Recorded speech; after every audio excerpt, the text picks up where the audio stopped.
Finally, we are nearing the possibility of flying cars becoming a reality. How can we not, since the idea has been present for centuries now? And just recently, flying cars are reaching new heights in Australia. What kind of technological advancement do they have in the country that made this possible? Plus, know more about how eVTOL will change how you get around, only in today's video. So make sure you keep watching for more. Although flying vehicles have long been considered science fiction, a business in Adelaide has made the concept a racing reality. In a first for the world, South Australia's flying race vehicles soared to unprecedented heights. The first flying race cars in history are housed in a facility in suburban Adelaide. For an aerial racetrack, Adelaide Aeronautics has created and constructed several flying machines. It's a part of the brand new Airspeeder racing series, and Matt Pearson, the company's chief executive, said he has great hopes for the series' future. According to Pearson, they can be the most thrilling motorsport in the world, watched by millions of people worldwide, and they travel the globe with races held everywhere. The flying race car was created from scratch by Pearson's companies Alada Aeronautics and Airspeeder. According to Pearson, they had to develop a smaller version and then scale it up to complete the project in time for the first race in May. We needed the vehicle. We needed the control system. We needed the race control system to keep everyone safe, Pearson said in a statement.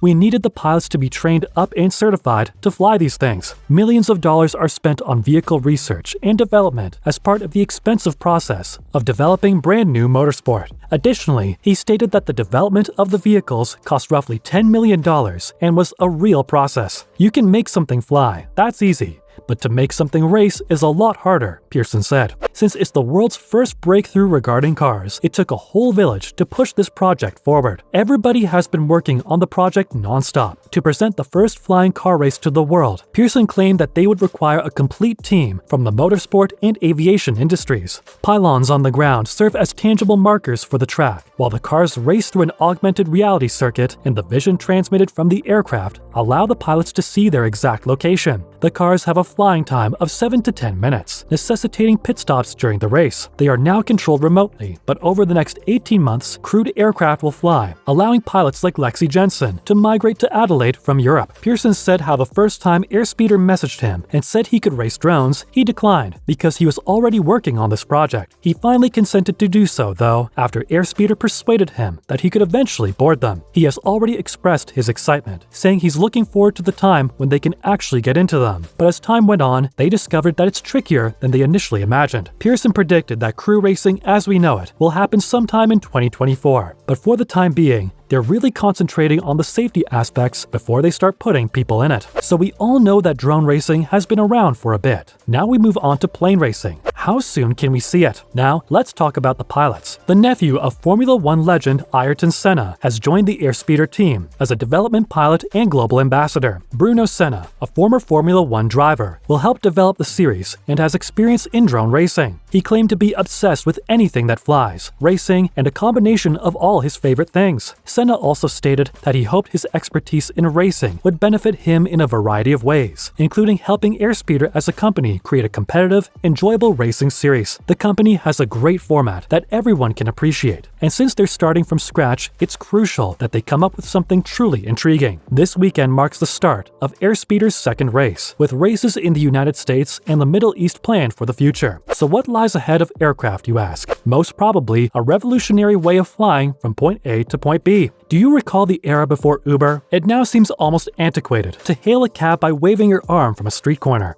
The delivery is the same. While FedEx continues to deliver catalogs, a wild new revolution in moving goods from point A to point B is about to take place thanks to Amazon's expansion of in-home delivery of everything you desire from the internet. Uber, Amazon, and other companies will all play key roles in this transformation that will take place above the street. Let's meet the eVTOL aircraft now. Electric Vertical Takeoff and Landing, or eVTOL, pronounced eVTOL, is not a brand new idea. Although eVTOL aircraft are sometimes referred to as flying automobiles, their proper name is electric helicopters. A typical helicopter is a VTOL, vertical takeoff and landing. It doesn't roll down a runway like an airplane, and it becomes an eVTOL. It is powered by electricity. In essence, any contemporary consumer drone made by DJI or Skydio is a little eVTOL. Although those little drones are useful at transporting little loads like cameras or vaccines, eVTOLs are increasingly getting bigger. Just 6 years ago, in 2015, the first prototype took to the air. The business has now completed more than 1,000 successful development flights. So what's the latest on eVTOL? With startups and established aerospace companies competing to create their own aircraft, the most recent eVTOL news has centered on funding and new alliances. Consumer drone technology has been advancing almost as swiftly as eVTOL technology, and money is coming in. For instance, eVTOL manufacturer Joby Aviation raised $1.6 billion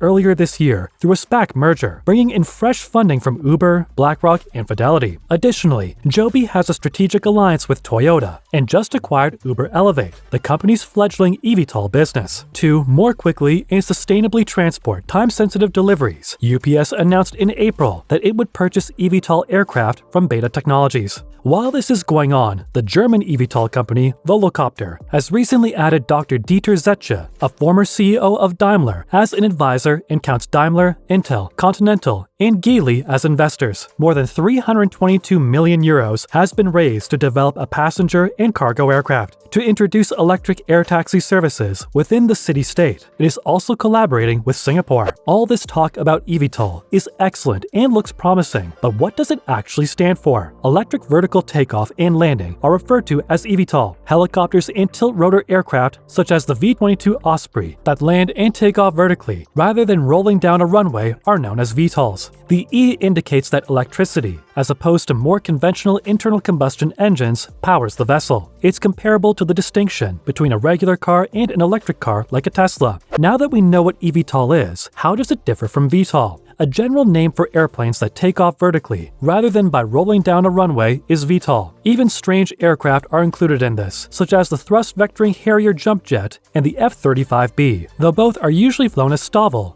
short takeoff vertical landing aircraft, because they are unable to carry much armament when rising straight up, which is not very useful for a fighter jet. So what makes VTOL different from helicopters? A helicopter is a type of VTOL that typically uses rotating blades above the aircraft to produce lift and forward power. The V-22 Osprey's tilt-rotor design and other eVTOL aircraft are examples of other VTOLs. In this instance, a vertically oriented rotor lifts the craft into the air, much like a helicopter, but as soon as the craft is airborne, the rotors tilt forward to assist it to fly more like a typical airplane. Instead of the rotors producing all of the lift, the wings do so. So how does eVTOL work? Electric airplanes are now more practical than ever thanks to recent developments in materials, science, electric motor, and battery technology. Depending on the aircraft and payload needs, electric aircraft can safely transport passengers and freight up to 150 to 250 miles on a charge by combining numerous electric motors with propellers and sizable onboard batteries. eVTOLs can take off and land using one of 3 distinct techniques. The tilt thrust technique is employed by the V-22 Osprey and Joby Aviation aircraft. In this scenario, the propellers might switch from providing all the lift required to raise the airplane into the air facing forward. While more conventional wings offer lift, this produces propulsion. There is also a lift and cruise variant, where a second fixed motor serves as the forward propulsion, and several propellers give lift similar to a helicopter. The multi-rotor system, which functions similarly to the DJI drones you could fly around your neighborhood, uses numerous fixed rotors to tilt the vehicle forward and provide both forward force and upward lift. And that's everything we have for today's video